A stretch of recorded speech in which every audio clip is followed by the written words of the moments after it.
Eve. In Kerbal space program, Eve is the second planet from the Sun, and as such, it's very similar to Venus. They're both quite large and have thick atmospheres. Eve, though, has a couple differences between it and Venus. Eve is actually a little bit bigger than Kerbal, while Venus and Earth are about the same size. Eve has liquid oceans, which Venus does not, and most importantly, Eve is purple. Because of Eve's thick atmosphere and proximity to the Sun, it is extremely hot, and very difficult to ascend from. So, let's send a Kerbal there. How hard can it be?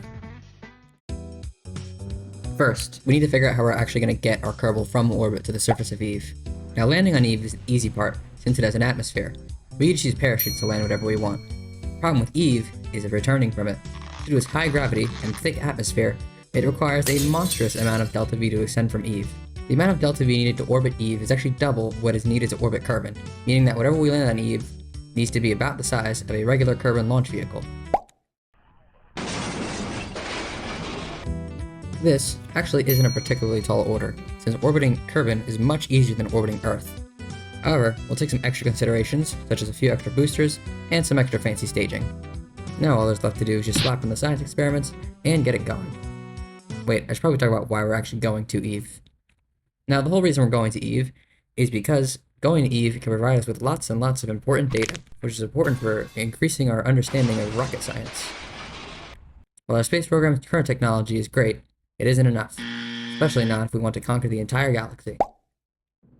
And so our space program's first step towards total galactic domination is footprints and a flag on Eve. Now, back to the mission. 15 seconds, guidance is internal.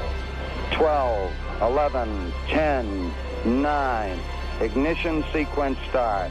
Hold it! Actually, there's still one more thing to figure out. The lander is very powerful, but it's very inefficient, meaning we'll need some way to get it from Kerbin to Eve.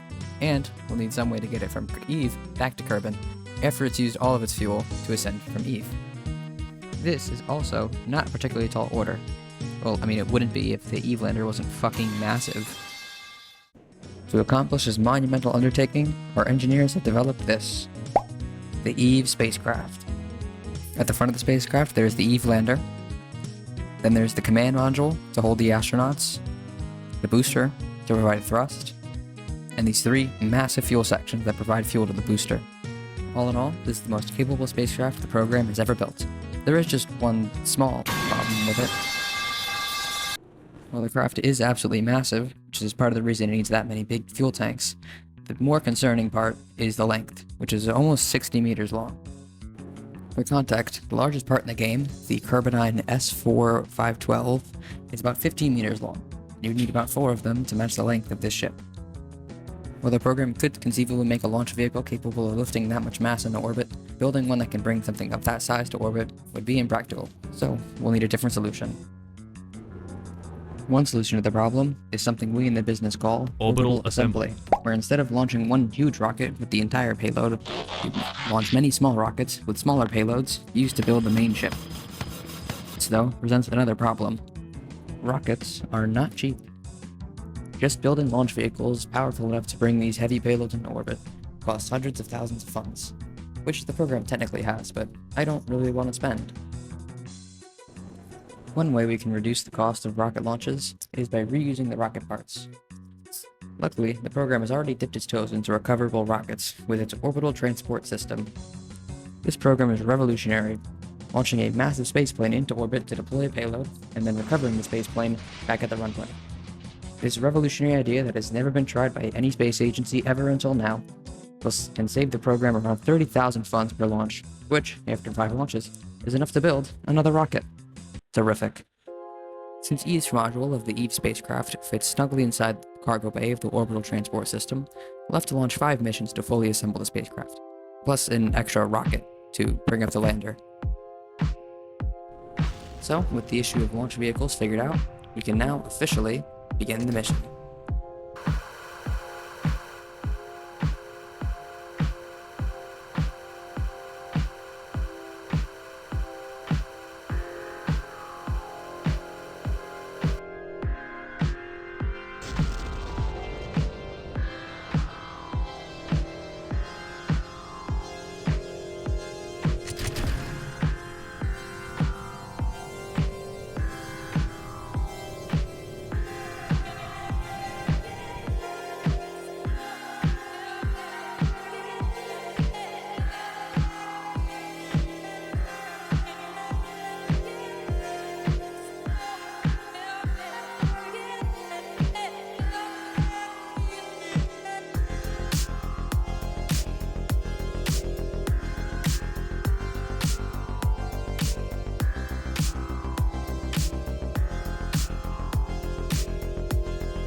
With the spacecraft assembled, we can now go on to the actual mission.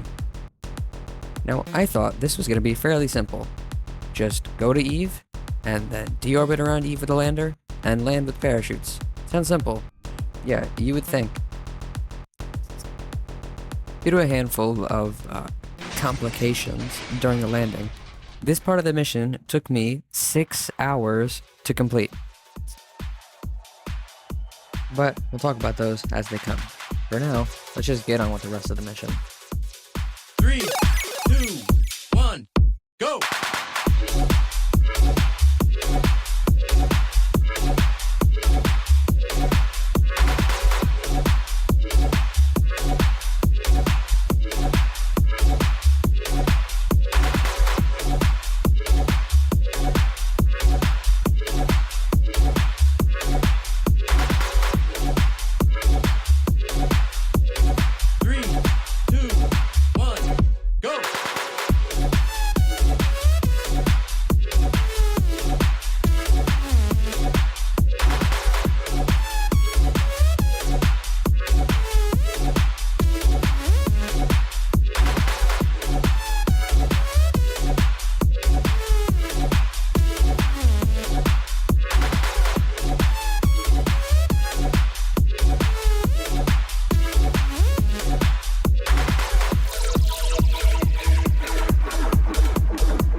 Now that we've made it to Eve, we can separate the lander and burn retrograde to deorbit ourselves.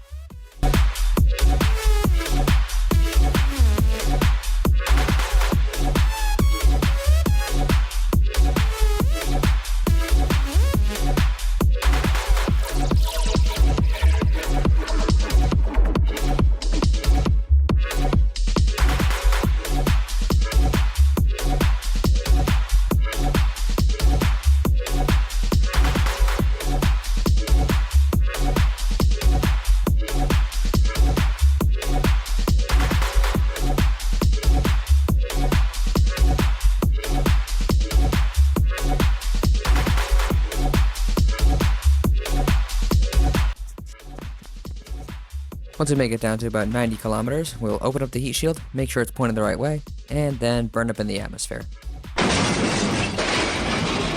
What? It turns out the lander was kind of imbalanced after we transferred out some of the fuel, so the solution was just to put the fuel back into the bottom tank to make sure the weight is towards the bottom of the lander. We'll do the same thing again, warp down to about 90 kilometers, start re-entering, and burn up in the atmosphere again. This almost broke me. I spent about 3 hours putting the craft together in orbit, and then I had spent another hour just getting it to Eve. At this point, I probably should have brought the mission back to the drawing board, but I wasn't going to let my time be wasted. We were landing on Eve no matter how many tries it took. And good God, it took a lot of tries.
And with that, we've done it. Time to get Bob out of the capsule to do an EVA, some science, plant a flag, and go for a walk on Eve.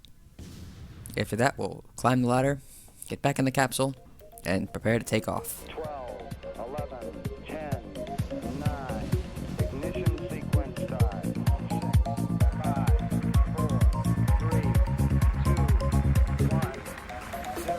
All engine running.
That's it, boys. Splashdown. We can recover the vessel and be awarded with around 3,462 signs.